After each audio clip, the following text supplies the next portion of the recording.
Hey everyone, it is Tuesday. Hope you're having a great day. We are reading through Paul's letter to the Colossians. Now today we're going to look at one of the most challenging sections of this letter.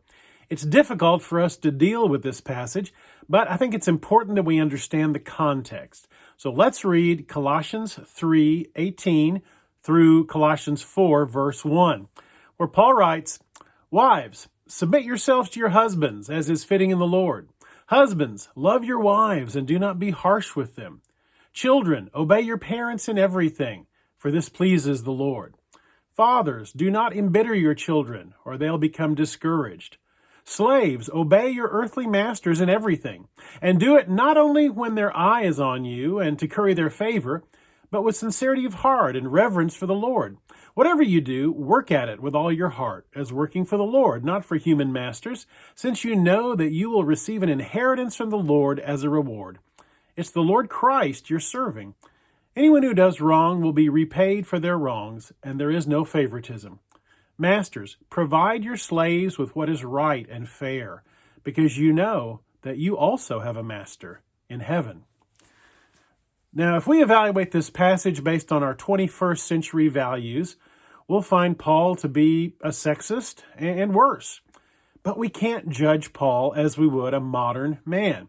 In fact, scholars agree that Paul was extremely progressive and forward-thinking for a first century Jew. Remember, in the first century, wives were considered the property of their husbands, with almost no rights at all.